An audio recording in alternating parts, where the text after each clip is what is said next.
Welcome to Nightville, where every shadow hides a secret. I live up in Monroeville, Pennsylvania. For those who don't know, it's a historical site when it comes to horror movies, being that it has the mall where they recorded the original Dawn of the Dead back in 1977. The town itself isn't that different from any other, but the type of people that we occasionally get passing through can certainly be interesting. There's the occasional tourist group, horror convention, and several Romero tributes. All I'm saying is that we're pretty used to seeing weird stuff around here. Not like every day, but more often than I would like to admit. So when I first saw a flyer for something called the Traveling Graveyard, I didn't give it a second thought. However, it happened to be taped to a wall just outside of the Indian restaurant where I waited in line for my Friday night tikka masala, so I gave it a look. It took me a few seconds to even realize what it said. It was such a strange collection of words, like raspberry shoes, hug missile, or bright black. I had to look closer, kinda like you did when you clicked this. I took a picture of the flyer, got my order, and made it back to my car. I could tell that it was going to rain. I spent some time checking the picture in my car, zooming in on the details that I might have missed. The flyer had a simple vector graphic style picture of a tombstone with an elderly couple standing behind it. They were leaning against one another and smiling and looking straight forward. At first, it looked fine, but once I zoomed in, I noticed little discrepancies. For example, they had too many teeth. I could count several rows of them. Another was that the woman in the picture, who at first looked like she was leaning on her husband, was actually grabbing him by the neck. The Traveling Graveyard, it said, coming this Friday to Monroeville, printed in small letters underneath. There was an address and a bunch of company logos at the bottom. Honestly, I didn't recognize any of them, but it looked legit, like some kind of sponsored event. I figured it might be a movie premiere given the town's history. Lucky for me, the address was on my way home. I could swing by and just catch a glimpse. I hadn't heard of any big projects being filmed in the area, but sometimes those things can fly under the radar. Then again, it could be a club or some kind of opening event. There was no way to tell. I sent the picture of the flyer to my buddy Henry, who immediately called me up as I pulled out of the parking lot. The guy lives for scary stuff. "What the hell is it?" He spurted out, not even saying hello. "No idea, checking it out on my way back.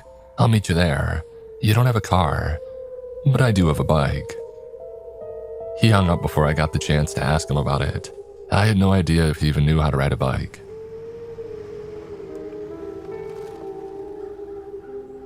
I made my way to the address. The road was mostly gravel, leading through a small forest passage just outside of town. It's still pretty central. I could see the lights in the distance. I heard something up ahead and noticed that I wasn't the first car to arrive. And there it was, just around the bend. The Traveling Graveyard. The place used to be a field for dog agility competitions, but I hadn't seen any arranged for quite some time. Now it was a graveyard. At least 4 dozen tombstones, all neatly arranged. A black cast iron fence surrounding the area, and an honest-to-God church waiting at the end of a long dirt path. No haunted house Halloween decor, just an actual graveyard that had sprung out of seemingly nowhere. Some cars came and others went. When the crowd settled, I counted 9 other people who were curious enough to stick around. They had stepped out of their cars to take pictures and chat.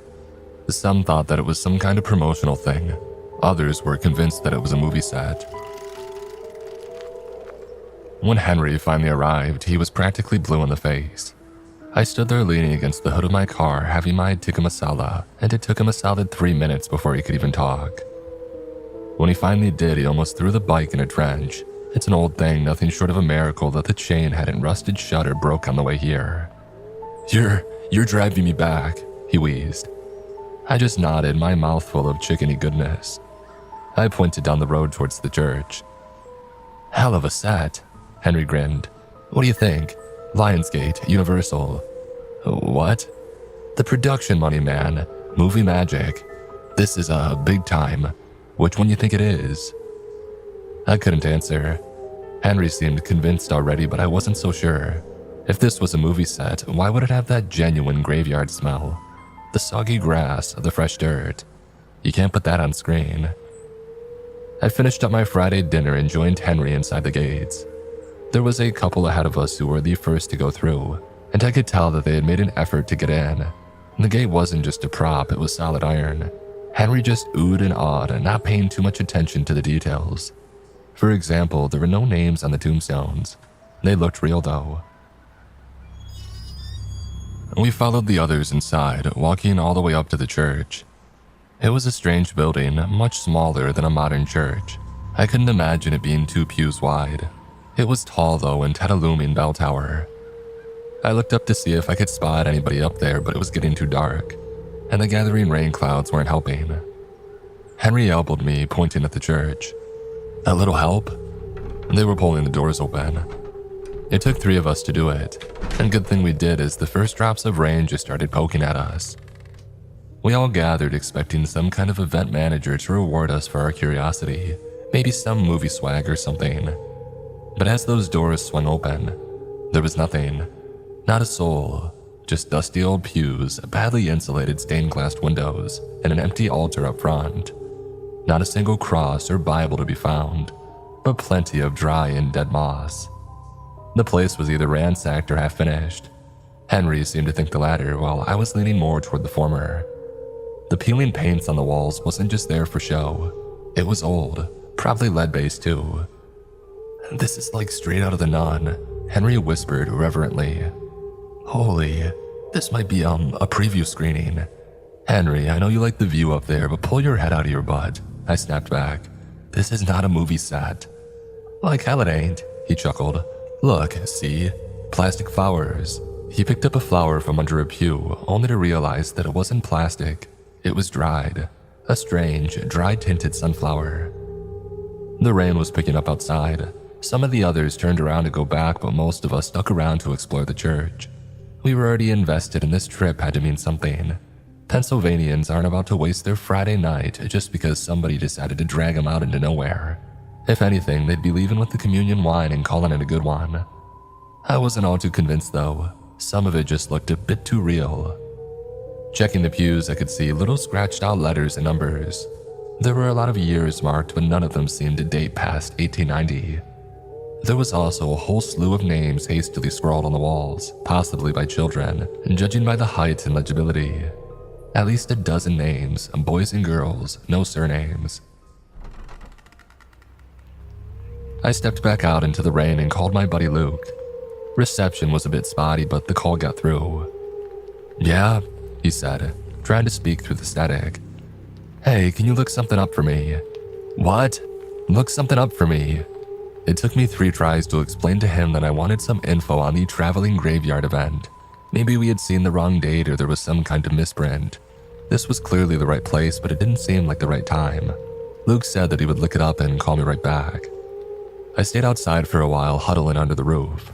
I looked down the path leading up to the church to see if the others had already made it out. I figured they had since I couldn't see them anywhere. Then again, their cars were still parked outside. And another thing, the gate was closed. We had left it open. Why would they close it?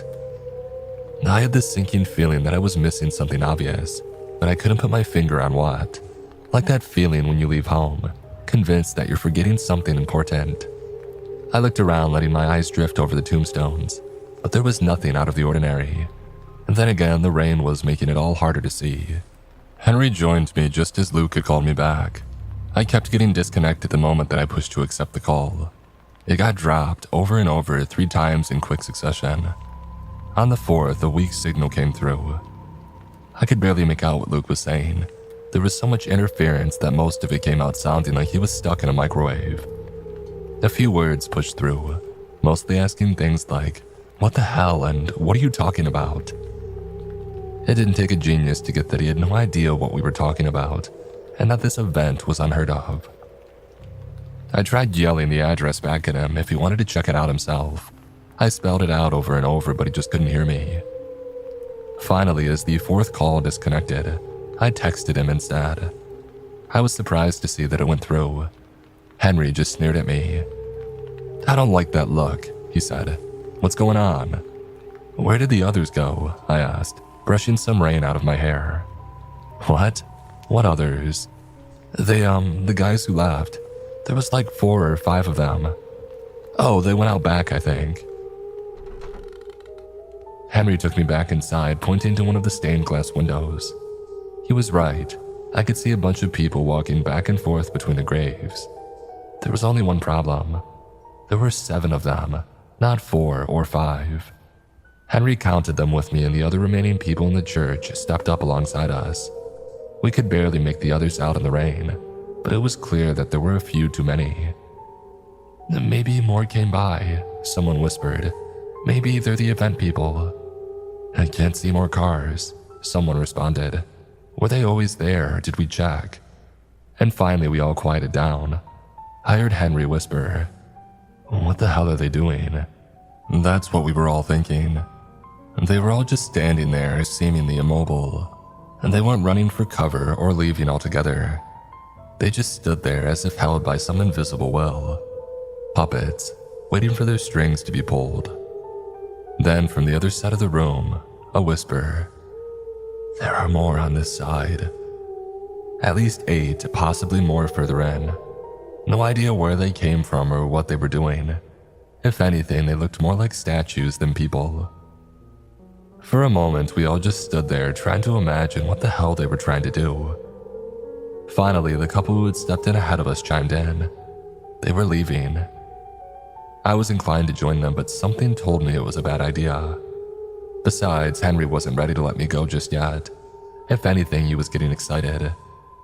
This all seemed like part of the event to him. Instead, the rest of us gathered at the open doors, watching the two wander into the rain. Only me, Henry, and this 16-year-old looking kid remained inside. Once they got halfway, they turned to us and screamed.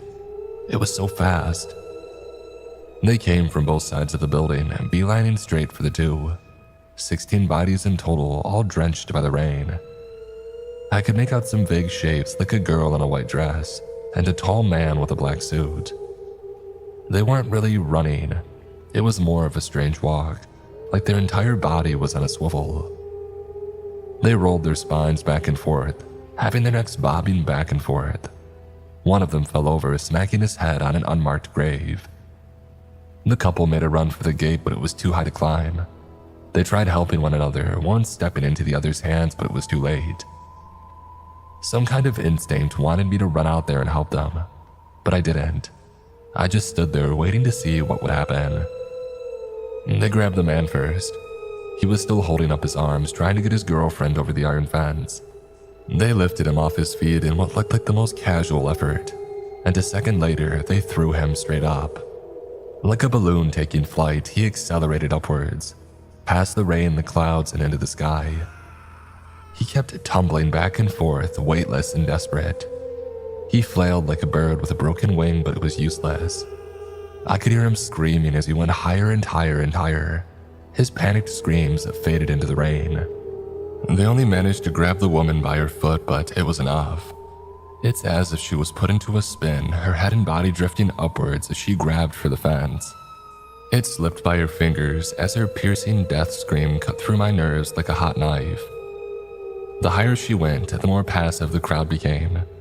They slowed down, and the swivel of their bodies was stiffened into a statuesque back-straightened stance. The three of us just stood there not knowing what to do. I couldn't move. I wanted to slam the door shut, but I didn't know what would set them off. I didn't dare to look at Henry or the kid.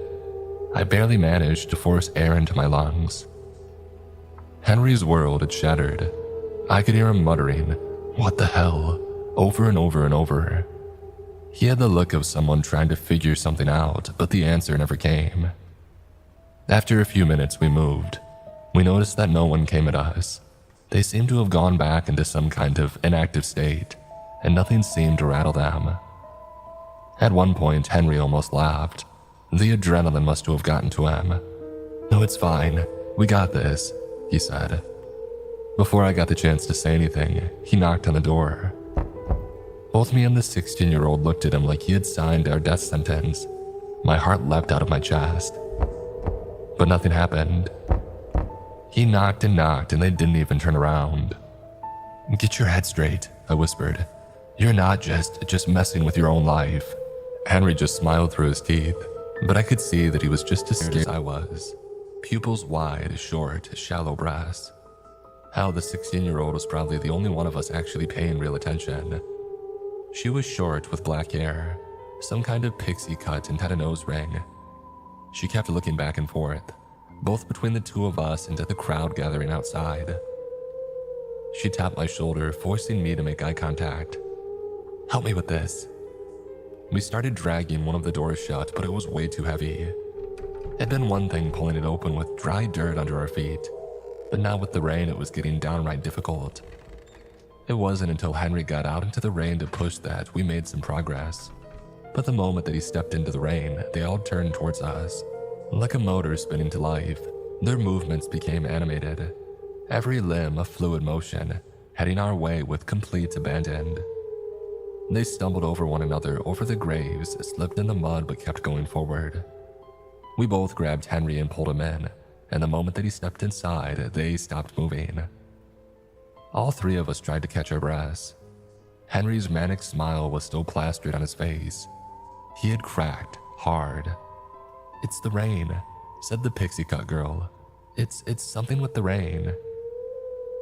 Using my belt and plenty of patience, we pulled the other door shut.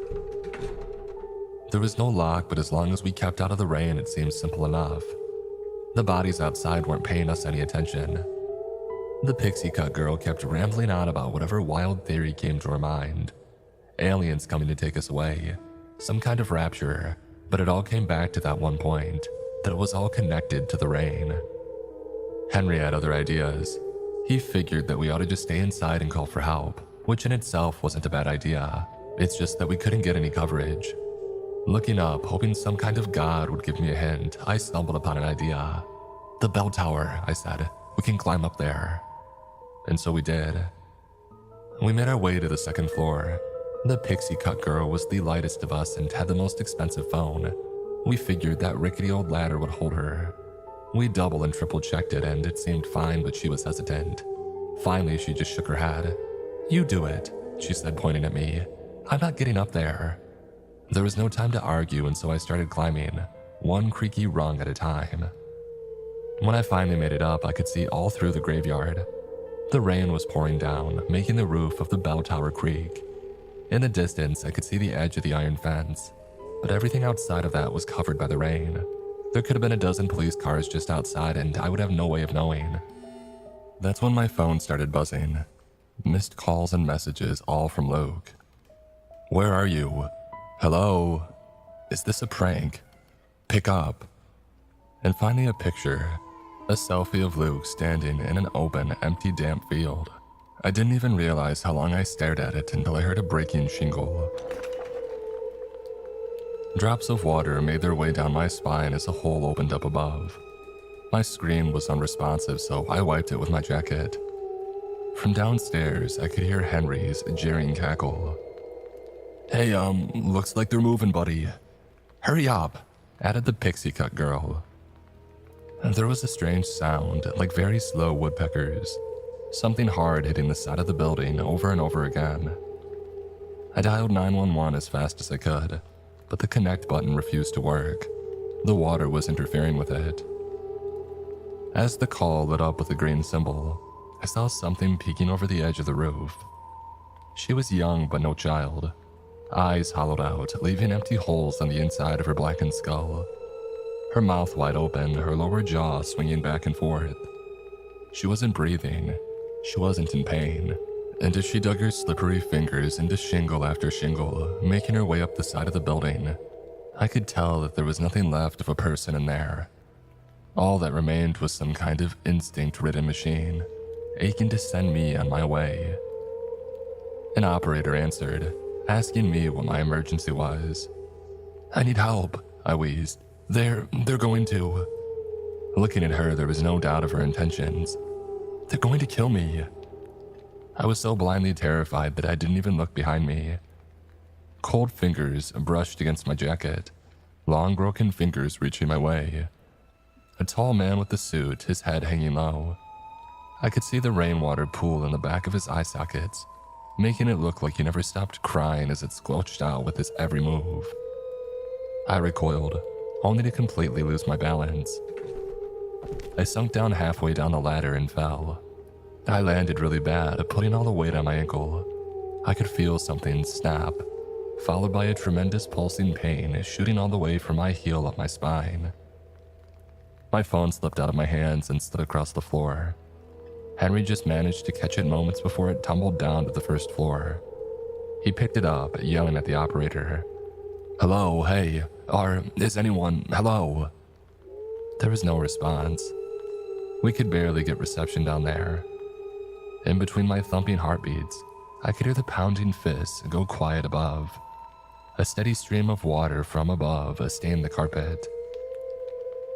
Giving into his intrusive thoughts, Henry chucked my phone all the way across the room, breaking one of the stained glass windows. In the aftermath, I did my best to support my probably broken ankle. We used our socks as a makeshift bandage, trying to put it in place. It didn't help much, but it made it easier to jump on one foot. Still, every movement teased me with a tickle of pain, threatening to send shockwaves throughout my body, tearing all the way up my spine. Finally, the three of us just sat there. I don't know for how long, maybe an hour, maybe two. The rain wasn't letting up. "What do we do?" I sighed. "We can't do anything." "We fight them," nodded Henry. "They're not that fast." I tried that again, but without a car for a brain. "What? We can take them. I told you, we got this." The pixie cut girl just shook her head and stayed quiet. She was working on something. And we were growing tired and sluggish. If we were to do something, now would be the time. Henry had found some kind of iron rod broken off from the second floor railing. There was some weight to it, but he would be insane to actually try to fight them with it. The pixie cut girl had been staring straight ahead all night, tapping her foot. And then finally she spoke out. "I can make that fence," she said. "You got a car?" "Yeah," I nodded. "But you'll come back for us, right?" "I'll ram the gate. It's closed, but it didn't seem locked." Henry shrugged his way into the conversation. "No way you'll make it. They're too close." I looked back at the broken window, and then back at the pixie cut girl. "We can draw them together." We put our plan to work. Henry and I knocked out some more glass from the window, allowing rain to trail in. We could immediately hear movement on the roof as we let the rain soak our skin. We held on, waiting for a clear sign. They started falling off the roof in droves, thunk after thunk of meat just slapping into the dirt. Not a single gasp, a twitch, or grunt. We counted the bodies.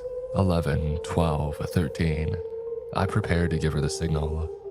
14, 15. She had pushed the door ajar and was ready to go. 16. She burst into a sprint as we moved away from the window.